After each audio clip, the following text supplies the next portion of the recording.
नमस्कार दोस्तों, स्वागत है आपका मेरे चैनल इंस्टेंट एजुकेशन पे। दोस्तों, हम लोग प्राचीन इतिहास से कुछ क्वेश्चन को देखेंगे जो कि SSC, railway and other competitive exam के लिए बहुत ही हेल्पफुल होने वाला है। तो चलिए ज़्यादा टाइम न वेस्ट करते हुए शुरू करते हैं आज का हमारा वीडियो। यह है आज का हमारा पहला क्वेश्चन। यूनानियों को भारत से बाहर किसने निकाला था? तो दोस्तों, इसका राइट आंसर होगा ऑप्शन नंबर ए, चंद्रगुप्त मौर्य। यूनानियों को भारत से बाहर निकालने का श्रेय चंद्रगुप्त मौर्य को जाता है। 305 ईसा पूर्व में यूनानी शासक सेलुकस और चंद्रगुप्त मौर्य के बीच हुए युद्ध के उपरांत संधि के फलस्वरूप सेलुकस ने चंद्रगुप्त मौर्य के साथ अपनी पुत्री के विवाह में दहेज के रूप में एरिया, अराओकिसिया और इनसे संबंधित और भी कई क्षेत्र इन्हें दे दिया। इसीलिए यूनानियों को भारत से बाहर निकालने का श्रेय चंद्रगुप्त मौर्य को जाता है। चलते हैं इसी के साथ अगले क्वेश्चन पे। यह है आज का अगला क्वेश्चन। चंद्रगुप्त मौर्य ने अपने अंतिम दिन कहाँ गुजारे थे? तो दोस्तों, इसका राइट आंसर होगा option number D, Shravan Belagola में। जैन लेखों के अनुसार चंद्रगुप्त मौर्य ने अपने जीवन के अंतिम चरण में अपने पुत्र के पक्ष में सिंहासन छोड़कर जैन साधु भद्रबाहु के साथ श्रवणबेल गोला में चले गए और यहीं अपना अंतिम दिन बिताएं। इसी के साथ चलते हैं हम अपने आज के अगले क्वेश्चन पे। ये है आज का हमारा अगला क्वेश्चन। चंद्रगुप्त मौर्य का पुत्र कौन था? तो दोस्तों, इसका राइट आंसर होगा option number A, Bindusar. Bindusar सम्राट चंद्रगुप्त मौर्य का पुत्र था। बिंदुसार को अमित घात भी कहा जाता है। यूनानी इतिहासकार इसे अमित्रोचेटस के नाम से भी पुकारते हैं। चलते हैं इसी के साथ अगले क्वेश्चन पे। यह है आज का हमारा अगला क्वेश्चन। बिंदुसार का पुत्र कौन था? तो दोस्तों, इसका राइट आंसर होगा ऑप्शन नंबर ए, अशोक। यानी बिंदुसार का पुत्र अशोक था। अशोक मौर्य राजवंश का महान सम्राट था और यह बिंदुसार का पुत्र था।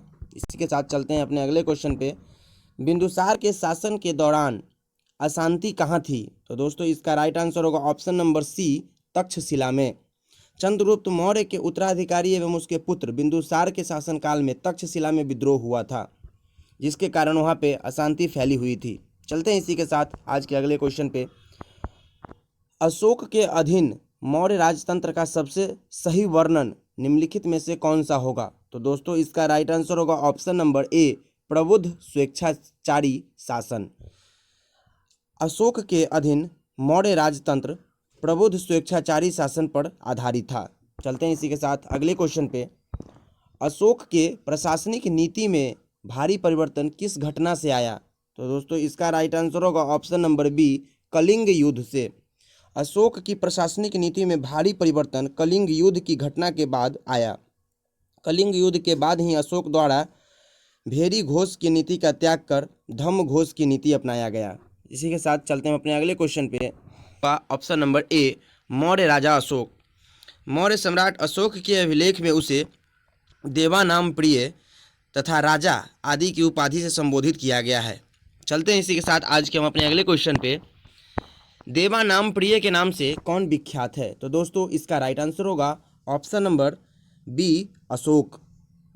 इसी के साथ चलते हैं हम अपने अगले क्वेश्चन पे। निम्नलिखित में से किसकी जानकारी अशोक के अभिलेख से मिलती है? तो दोस्तों, इसका राइट आंसर होगा ऑप्शन नंबर डी, सभी विकल्प सही हैं। मतलब कि इसकी किसकी जानकारी अशोक के अभिलेख से मिलती है? तो जीवन वृत्त, आंतरिक नीति और विदेश नीति, ये तीनों विकल्प सही हैं। इसी के साथ चलते हैं अपने अगले क्वेश्चन पे। ये आज का हमारा अगला क्वेश्चन। कलिंग युद्ध के बाद निम्नलिखित में से किसने महाराज अशोक के रूपांतरण को दर्ज किया? तो दोस्तों, इसका राइट आंसर होगा option number D, rock edit 8 ने। 13वें शिलालेख से कलिंग युद्ध के संदर्भ में स्पष्ट साक्ष्य मिलते हैं। यह घटना अशोक के अभिलेख के 8वें वर्ष अर्थात 261 ईसा पूर्व में घटित हुई। इसी के साथ चलते हैं अगले क्वेश्चन पे।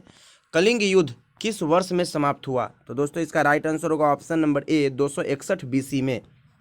इसी के साथ आज के अगला क्वेश्चन। अशोक पर कलिंग युद्ध का प्रभाव कहाँ दिखाई देता है? तो दोस्तों, इसका राइट आंसर होगा ऑप्शन नंबर बी, शिलालेखों पर उत्कीर्ण 13वें राजदेश में। इसी के साथ चलते हैं आज के अगले क्वेश्चन पे।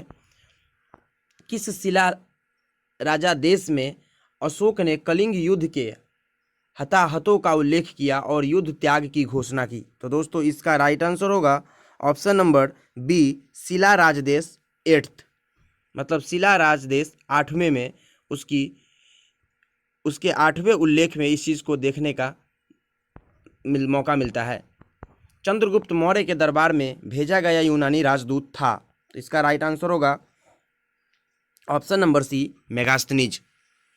मेगास्थनीज यूनानी शासक सेल्यूकस निकेटर का राजदूत था जो चंद्रगुप्त मौर्य के दरबार में आया था। इसने अपनी पुस्तक इंडिका में मौर्य युगीन समाज एवं प्रशासन के विषय में लिखा है। चलते हैं इसी के साथ आज के अगले क्वेश्चन पे। मौर्य दरबार में ग्रीस के राजदूत का क्या नाम था? तो दोस्तों इसका राइट आंसर होगा option number B, Megasthenes. Greece का राजदूत मेगास्थनीज था जो मौर्य दरबार में आया था। ये है आज का अगला क्वेश्चन। इंडिका किसने लिखी है? तो इसका राइट आंसर होगा ऑप्शन नंबर बी, मेगास्थनीज ने। इसी के साथ आज का अगला क्वेश्चन, अशोक ने किस बौद्ध साधु से प्रभावित होकर बौद्ध धर्म अपनाया था? तो दोस्तों इसका राइट आंसर होगा option number B, Upagupta. Upagupta से प्रभावित होकर अशोक ने बौद्ध धर्म अपनाया था। इसी के साथ चलते हैं अपने अगले क्वेश्चन पे। चंद्रगुप्त मौर्य का प्रसिद्ध गुरु चाणक्य निम्नलिखित में से किस विद्या केंद्र से संबंधित था? तो दोस्तों इसका राइट आंसर होगा ऑप्शन नंबर ए, तक्षशिला। चंद्रगुप्त मौर्य का प्रसिद्ध गुरु चाणक्य तक्षशिला विद्यालय केंद्र का गुरु थे और उसी से संबंधित थे। इसी के साथ चलते हैं अपने अगले क्वेश्चन पे। मौर्य काल के दौरान शिक्षा का सबसे प्रसिद्ध केंद्र निम्नलिखित में से कौन सा था? तो दोस्तों इसका राइट आंसर होगा ऑप्शन नंबर डी, तक्षशिला। इसी के साथ चलते हैं अपने अगले क्वेश्चन पे। अर्थशास्त्र के लेखक किसके समकालीन थे? तो दोस्तों इसका राइट आंसर होगा option number B, Chandragupta Maurya के समकालीन थे। अर्थशास्त्र की रचना किसने की थी? तो दोस्तों इसका राइट आंसर होगा ऑप्शन नंबर बी, कौटिल्य ने। कौटिल्य जो है उसी को चाणक्य भी कहा जाता है जो चंद्रगुप्त मौर्य के गुरु थे। इसी के साथ चलते हैं अपने अगले क्वेश्चन पे। अशोक के शिलालेख किस लिपि में खुदे हुए हैं? तो दोस्तों इसका राइट आंसर होगा ऑप्शन नंबर बी, ब्राह्मी लिपि में। इसी के साथ चलते हैं अगले क्वेश्चन पे। निम्नलिखित में से किसने और कब पहली बार अशोक के शिलालेख का अर्थ स्पष्ट किया है? तो दोस्तों इसका राइट आंसर होगा ऑप्शन नंबर डी, 1837 में जेम्स प्रिंसिस ने अशोक के शिलालेखों का अर्थ स्पष्ट किया है। यह है आज का फिर हमारा अगला क्वेश्चन। किस प्रसिद्ध शासक को शिलालेखों का जनक कहा जाता है? तो दोस्तों इसका राइट आंसर होगा ऑप्शन नंबर सी, अशोक। चलते हैं अपने अगले क्वेश्चन पे। निम्नलिखित में से कौन सा तत्व धम्म में वर्णित नहीं था? तो दोस्तों इसका राइट आंसर होगा ऑप्शन नंबर डी, संघ के प्रति आस्था।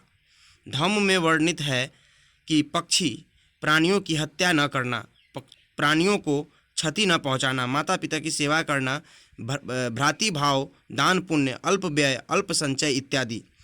धम्म में संघ के प्रति आस्था संबंधित कोई तत्व वर्णित नहीं है। इसी के साथ चलते हैं अगले क्वेश्चन पे। मौर्य वंश के शासन के दौरान स्थानिक कौन था? तो दोस्तों इसका राइट आंसर होगा ऑप्शन नंबर ए, जिला प्रशासन। इसी के साथ चलते हैं आज के हम अपने अगले क्वेश्चन पे। मौर्य वंश के तत्काल बाद किस वंश ने आकर मगध राज्य पर शासन किया? तो दोस्तों इसका राइट आंसर होगा ऑप्शन नंबर बी, शुंग वंश ने। अंतिम मौर्य सम्राट बृहद्रथ की हत्या करके पुष्पमित्र शुंग द्वारा 184 ईसा पूर्व में शुंग वंश की स्थापना की गई। इसी के साथ चलते हैं हम अपने अगले और अंतिम क्वेश्चन पे। ये है आज का हमारा अंतिम क्वेश्चन। मौर्य वंश का अंतिम शासक कौन था? तो दोस्तों इसका राइट आंसर होगा ऑप्शन नंबर बी, बृहद्रथ। आशा करता हूँ दोस्तों ये वीडियो आपको अच्छा लगा होगा। अगर ये वीडियो आपको अच्छा लगा हो तो मेरे चैनल को सब्सक्राइब करें, वीडियो को लाइक करें एंड शेयर करें। धन्यवाद। Thank you.